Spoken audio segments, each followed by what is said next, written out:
Tollywood south की आई movie की तर्ज पर युवती को इंजेक्शन लगाकर उसे मारना चाहता था आरोपी। एक भिखारी का संक्रमित खून निकालकर करना चाहता था युवती को संक्रमित। एक तरफा प्यार में था आरोपी पागल। वैसे तो एक तरफा प्यार की कहानी आपने फिल्मों में देखी होगी, लेकिन कुछ फिल्में ऐसी हैं जो कि कई लोगों को इतना प्रभावित करती हैं कि उनके दिमाग में इस तरह की मानसिकता को बढ़ावा देती है।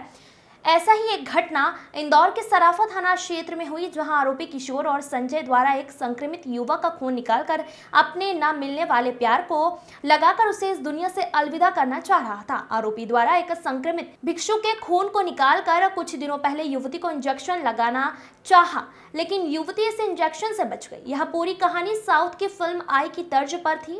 वहीं एडिशनल डीसीपी अभिनव विश्वकर्मा ने बताया कि कुछ दिनों पहले सराफा थाना क्षेत्र में एक पीड़िता ने शिकायत दर्ज कराई थी कि एक अज्ञात बदमाश उसके पीछे करके उसे एक इंजेक्शन लगाना चाह रहा था, लेकिन युवती ने शोर मचाया और वहां से बच गई। लेकिन पुलिस ने जब इस पूरे मामले की पड़ताल की तो आरोपी को पकड़कर पूछताछ की तो पुलिस भी चौंक गई, क्योंकि साउथ की फिल्म आई की तर्ज पर आरोपी द्वारा एक संक्रमित भिखारी का खून निकालकर अपनी प्रेमिका को लगाना चाह रहा था, लेकिन पीड़िता बच गई और पुलिस ने आरोपी को गिरफ्तार कर लिया है। आरोपी ने यह पूरी कहानी पुलिस को बताई, जहां पर पुलिस द्वारा आरोपी को गिरफ्तार कर अब इंजेक्शन में भरे हुए खून की जांच के बाद ही आगे की कार्रवाई की जाएगी। सर, महिला को संक्रमित इंजेक्शन लगाने वाले 2 आरोपी को गिरफ्तार किया है।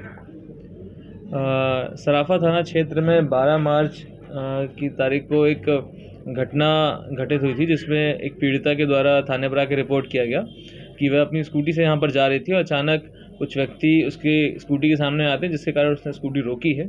उसके बाद पीछे से कुछ अज्ञात व्यक्ति उसे एक इंजेक्शन उसकी कमर में लगाते हैं और जैसे ही वो चीखती है तो उसके बाद वो लोग छोड़ के इंजेक्शन को भाग जाते हैं। उसके बाद जो पीड़िता है वो थाने पर आकर रिपोर्ट करती है। इसमें मामला पंजीबद्ध किया गया उचित धाराओं में। उसके बाद जब विधिवत पूछताछ करी गई तो उसके द्वारा संदेह प्रकट किया गया कि एक व्यक्ति है जो उसे काफ़ी समय से परेशान कर रहा है, उससे बातचीत करने का दबाव बना रहा है। उसके ऊपर उसने संदेह व्यक्त किया। जब उस व्यक्ति को तलाश किया गया और उसको पूछताछ के लिए थाने पर लेके आया गया तो यह हम ज्ञात हुआ कि उसके द्वारा इस प्रकार का घटनाक्रम किया गया है और षड्यंत्र बना करके किया गया है। उसने एक काफ़ी समय से इसके ऊपर बातचीत करने का दबाव बना रहा था और लड़की ने जब इससे बातचीत करने के लिए मना कर दिया तब बदला लेने की मंशा से उसने एक संक्रमित रक्त की व्यवस्था करी। किसी एक भिक्षुक के माध्यम से उसने एक उस रक्त की व्यवस्था करी और उसे एक मोटे इंजेक्शन में भर के इसको संक्रमित करने का प्रयास किया, जिसके कारण उससे काफ़ी गंभीर बीमारी हो सकती थी। पूछने पर ये कैसे उसके दिमाग में आइडिया आया तो उसके द्वारा बताया गया काफ़ी समय पहले उसने एक मूवी देखी थी जिसका नाम आई मूवी था, जो साउथ इंडियन फिल्म इंडस्ट्री की एक अच्छी प्रचलित मूवी है। उसमें उसको देख करके ऐसा आइडिया आया कि एक संक्रमित रक्त का इस्तेमाल करके पीड़िता को परेशान किया जा सकता है। इसमें उसके 2 अन्य साथियों के नाम सामने उजागर किए हैं जिसने ये घटना को अंजाम दिया था। वो दोनों आरोपी मालवा मिल क्षेत्र के रहने वाले हैं। उनकी गिरफ्तारी अभी नहीं हुई है। फिलहाल अभी तक 2 आरोपियों की गिरफ्तारी हुई है जिन्होंने ये घटनाक्रम को प्लान किया था। सर, मूवी को देखने के बाद ही इन्होंने इस तरह का प्लान बनाया? जी, मुख्यतः उस मूवी को देखने के बाद में इसके दिमाग में ऐसा आइडिया आया कि अगर बदला लेना है तो बदला लेने के लिए ये तरीका उचित है, क्योंकि उस मूवी में भी एग्जैक्टली ऐसा ही हुआ था कि एक जो उसमें मेन प्रोटैगनिस्ट है उससे बदला लेने के लिए एक वायरस से भरा हुआ इंजेक्शन उसको लगाया गया था, जिसके बाद काफ़ी गंभीर बीमारी से ग्रसित हुआ था और उसके बाद काफ़ी मुश्किल उसको हुई थी। कुछ आरोपियों के बारे में कहा गया? जी वार्डन, पकड़ा गए आरोपियों ने कुछ बताया, कुछ जानकारी दी दोनों आरोपियों के बारे में? हाँ, जिन 2 आरोपियों को हमने हिरासत में लिया उनके द्वारा अन्य 2 आरोपियों के बारे में बताया गया। उनकी गिरफ्तारी जल्द से जल्द होगी। इसमें एक बात और सामने आई कि फरवरी 2023 में भी इस प्रकार की घटनाक्रम इसी जो आरोपी है किशोर कोरी के द्वारा 2 महिलाओं के माध्यम से करवाया गया था, जिसमें एक ब्लेड से इस पीड़िता के ऊपर हमला कराया गया था, जिसका मामला छत्तीसपुरा थाने में पंजीबद्ध हुआ था। सर, अभी जो इंजेक्शन लगा था लग गया था कि युवती को? इंजेक्शन प्रिक कर दिया गया था परंतु उसका ट्रांसमिशन हुआ कि नहीं हुआ इसके बारे में अभी जानकारी कम है।